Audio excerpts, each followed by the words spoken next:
Thank you and welcome. This is a panel about ground transport, and I think I can provide great fun here in the panel if we talk up to the maximum about the disruption in flights. We will take this short, but I think it's the right time to do. So just in the beginning, we are all in ground transport here. Do you see any impacts on your business up to the current flight disruptions? Jens, to start with you. Any impacts in shuttle services at Blacklane? Yeah, thank you very much for the invitation. Of course we do, right? It's massive, massive influence on Blacklane's business model. Actually, it's very unfortunate on the one hand, but also fortunate on the other hand. Starting with the bad news, Blacklane really has mastered the airport pickup procedure before COVID, right? We knew exactly which flights takes how long through immigration. Like we had a lot of data, algorithms. We really knew when a guest came out of the baggage claim.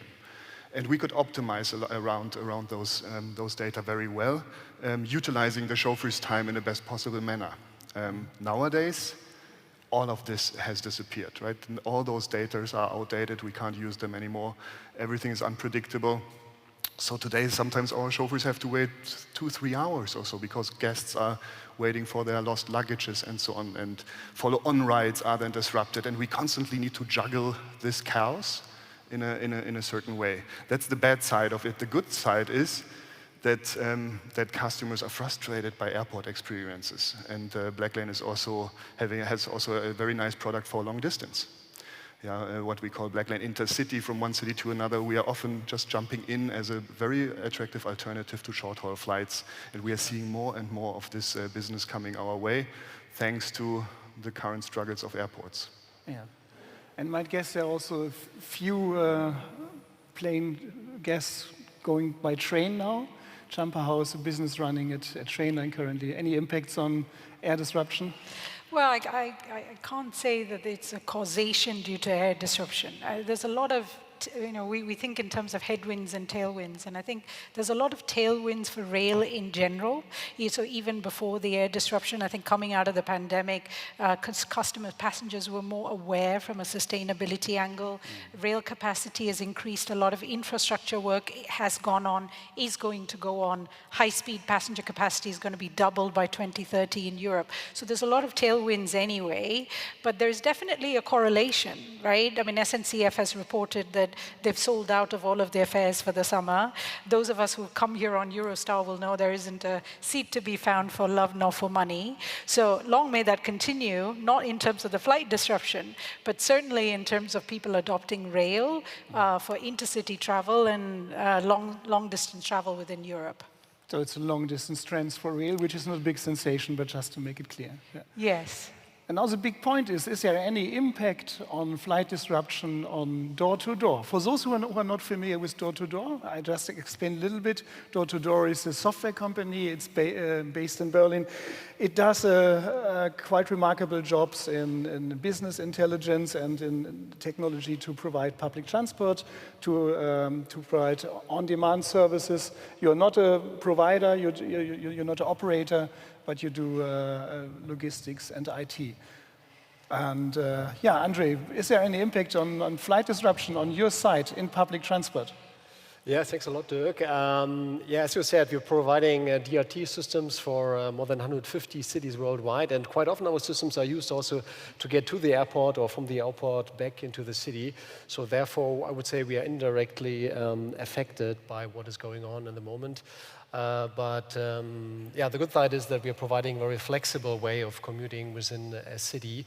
And the current situation just shows that mobility is not always plannable and needs a certain flexibility and technology behind to ensure proper quality in the first and last mile, also in airplane travel. Yeah. Okay, let's check the current status of you all guys. So we may be seen as a winner of the situation at all. So we talk about climate change. We know that there is a shift to ground transport. On the other hand, probably you all had been also hardly hit by COVID, I might say. So just as a wrap-up, starting with you, André, are you a winner or are you a victim of the circumstances of the last 2 years at Door-to-Door? We might say you also made a merger with Swivel, which is a stock-listed, Nasdaq-listed company based in Dubai. So something happened in the past 2 years. Maybe you can tell us about. Yeah, indeed. Thanks for mentioning this. I think actually the joint IPO we had at the Nasdaq a couple of months ago is actually a proof that the on-demand ride-pooling market is a winner of the situation. Also, we need to admit in the first months when the pandemic started, we also were affected quite heavily because people traveled less, obviously, and also the inner city commute went down. But in the meantime, it gets clearer that the public transport needs to be strengthened and the quality needs to be increased. And also, and this is really the topic above everything, it needs to be more sustainable, and that's where we are jumping in. So we're closing actually the gap between classic public transport and individual motorized mobility. And by this, we're extending public transport and making it more efficient and sustainable. And therefore, we see many, many new projects. Actually, in the last 12 months was a record year in new projects to be launched. As more and more PTOs globally actually see a need for change. Yeah. Winner or victim? What are you? A winner, I would say. Okay, good to hear. Champa, same with Trainline. We can read your business reports. We see a tremendous growth in the last quarter. We also saw a big gap in the quarters and the years before. So where's Trainline standing currently? Well, I think it's fair. We just announced our full-year financial results in May this year, and we are sort of forecasting to sort of beat the last COVID-free year, which for us was financial year 2020. We expect that we will be in growth mode in terms of group sales. However, I think it's very difficult, given the pain that we've gone through as a society, as a travel ecosystem. I shudder to use the word winner, just because we can't kind of forget the pain that we've all gone through in our societies and, as businesses, and particularly as a travel business. I think our focus has very much been, look, we're going through this. How do we continue to invest? Because, of course, we see the long-term opportunity for rail. We see what we believe in as a company is we want to see rail be at the heart of more journeys. That is the reason we exist. We think that's really important in terms of sustainability agenda. We're not pretending that all journeys will magically change to rail. I mean, we'd love that for sure. But I think practically speaking, it's about how do we ensure that we can insert rail wherever it is possible, and how do we increase the points of sale for rail? How do we make rail more widely available? So we've used the 2 years that we had available actually to invest a lot of money into our platform. We've recently launched Platform One. I think we can claim to have the largest platform in terms of that is dedicated to rail, that is focused on visits. We get 78 million visits a month. So it's really been about how do we strengthen our platform and prepare for a future that is post-COVID. Now, does that hopefully, in the long term, that will make us a winner and the business results are good and long may that continue. But I think ultimately it's about how do we drive that sustainability agenda. We'll talk about this later. How about Blacklane, Jens? Tough times, I would say, but on the other hand, you also made another level of investment last year, so something is going on. You extended your business, go more into ride-hailing. So how about your status? Winner or victim? Toughest times the last 2 years. 2 years ago, I had full hair. Everything was working very well, and then it was really a disaster. Biggest loser, biggest victim you could imagine, because we were just focusing so much on airport transfers. That was our bread and butter. And if no flight is going anymore, our business was switched off. We lost in 3 weeks of April 2020, we lost 99% of revenue, 10 million to 100,000 in 3 weeks. Everything was switched off, and then we had to reinvent ourselves. We had to pull each and every one together. We had to protect the jobs of hundreds of people. That was super intense. And now, fast forward, we couldn't be a better winner now, right? We are at 250% of pre-COVID record months. It's going through the roof. We can't supply anymore. We can't find enough chauffeurs, enough vehicles. So from a covert perspective, I think the product is made for the new era, is being demanded super heavily. We just need to make sure that operationally we can catch up. On the climate side, sustainability side, that has always been already part of like really core value of Blacklane. Since 2017, we have been carbon neutral, offsetting every single ride. That was way before everybody was talking about it. We acquired electric-only chauffeur service in London from Jaguar Land Rover 1.5 years ago to really kickstart the electrification game.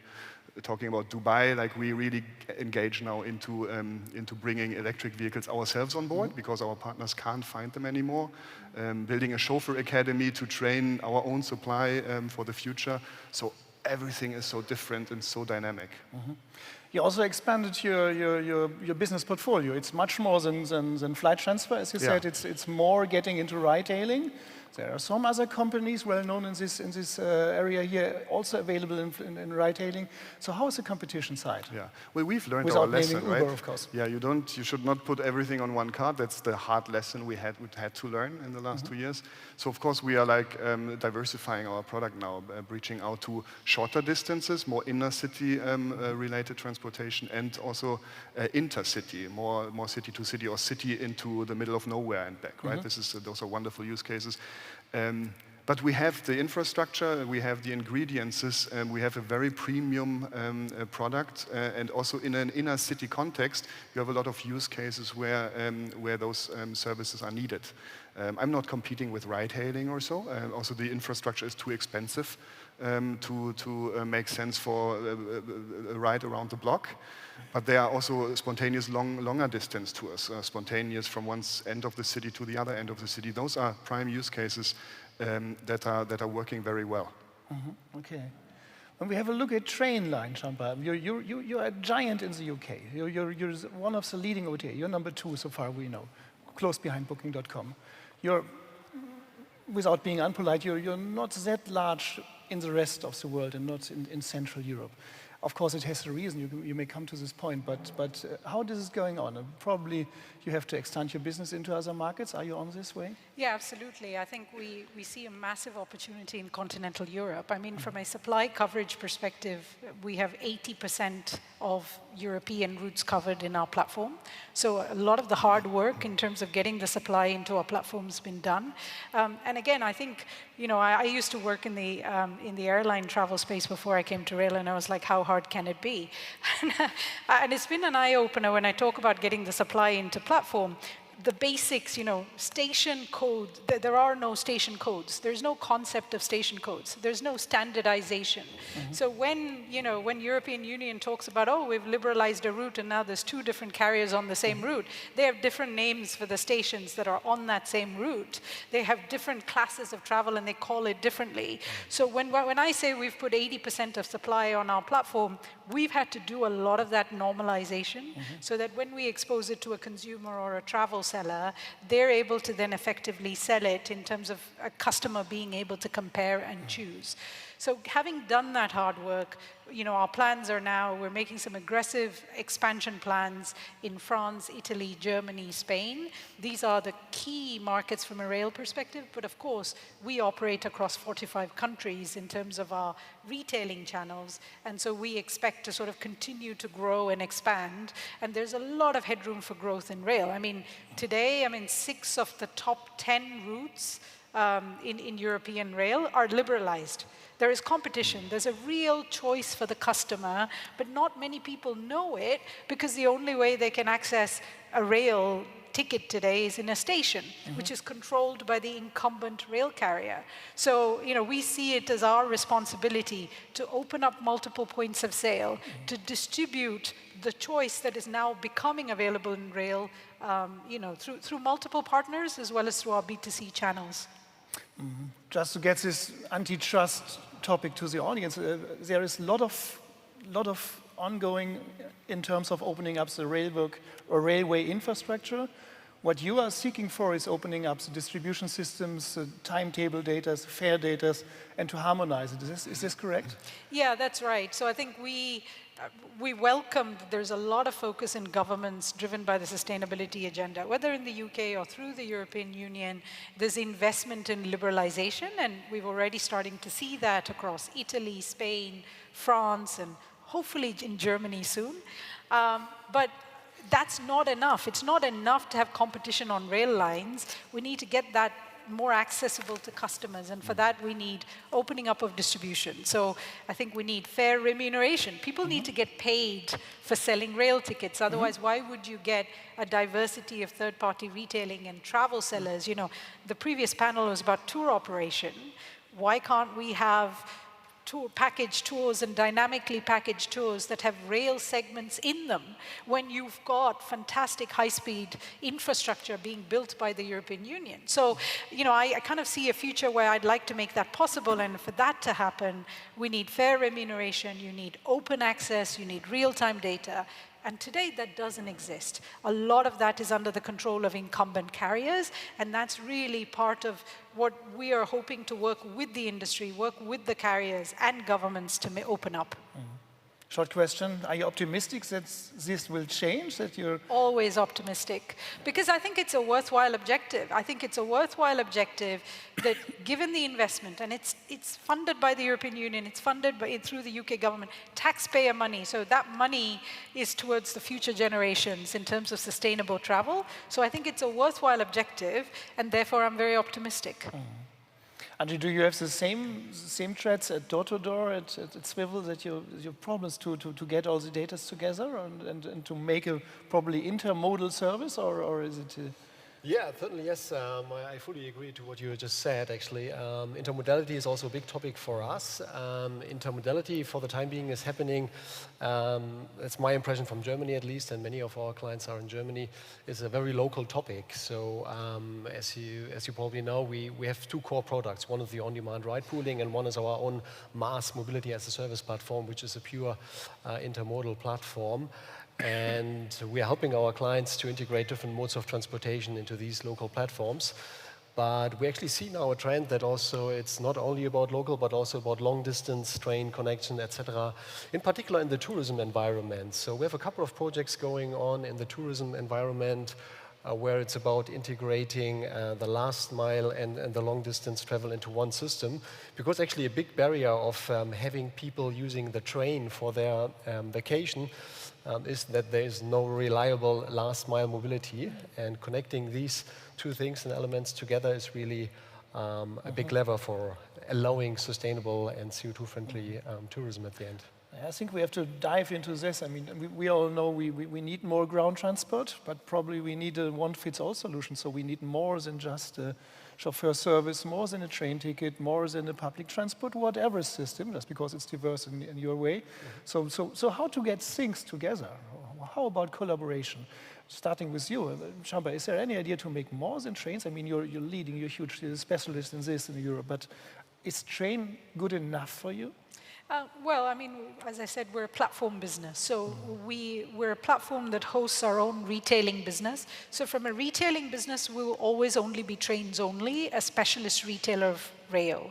However, as a platform business, we open up our content and we make it available to mobility as a service providers. We make it available to travel sellers. So the idea absolutely is, I agree with you, we've got to solve the last mile, but it's not just last mile, it's also regional travel. So you've got all of this high-speed, long-distance infrastructure. You've got to feed the high-speed trains with regional trains or regional buses or car sharing or anything that feeds into that. And while we don't, we want to focus on the specialism of rail and, solve some of the structural problems that exist, I think we want to work with mobility as a service providers and travel sellers so they can then stitch these journeys up and go to market. And we see that that will be their specialism. And that doesn't in any way compete with what we do on the retail side. And I think it'll be a win-win because ultimately then you drive modal shift and you bring more users into rail. So, that's kind of how we approach it.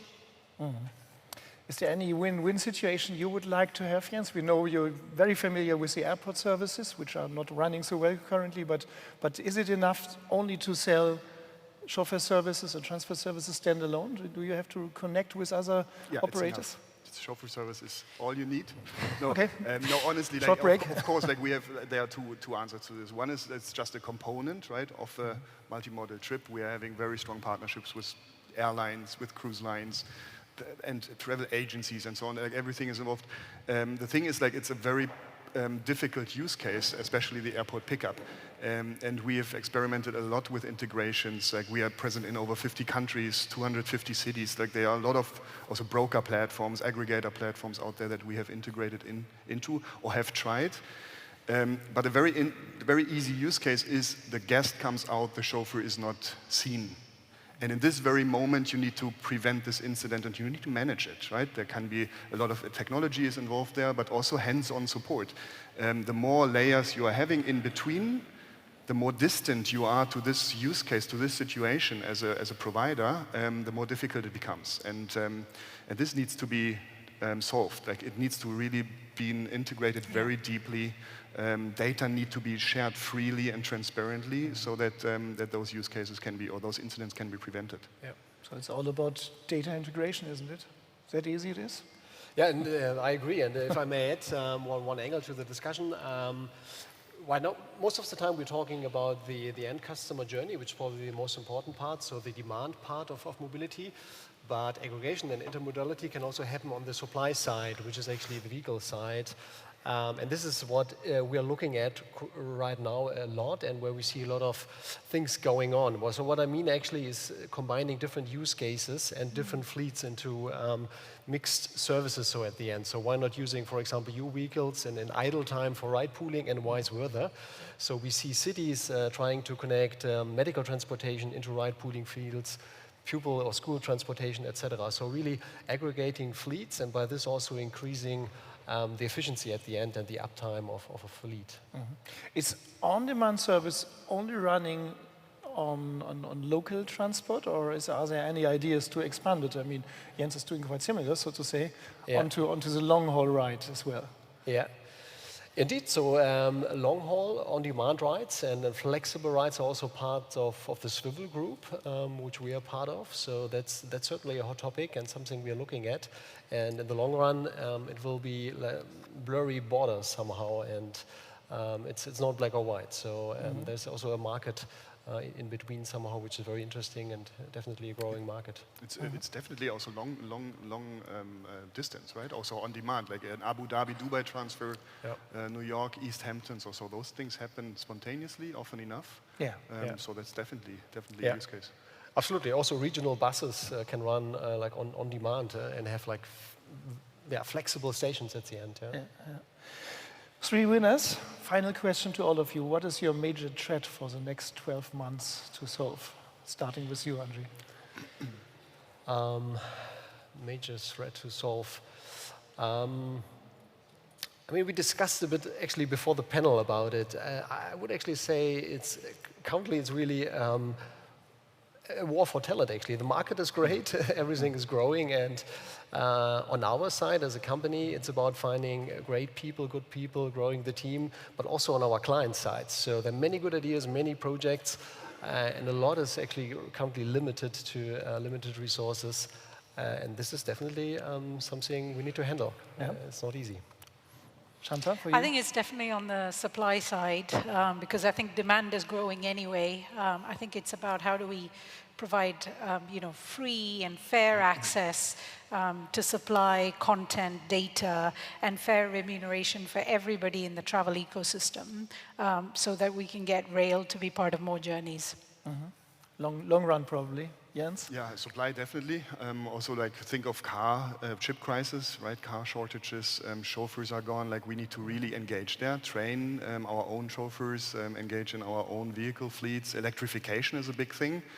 We now build supercharging infrastructure in Dubai because it's non-existing, and like it's a lot of follow-on challenges there. The other thing is economically, right? Like, we are diving into a pretty challenging time. Also from a company perspective, we have learned hard lessons. We need to be we need to protect our business model. We need to be safe, also economically. Happy that Blacklane is profitable now since beginning of the year. That's a big help for all the inflations, recessions, and whatever is coming there. But we need to hold everything together. Pretty common threads for the winner in ground transport. Thanks a lot. Thank you. Thank you. Thanks.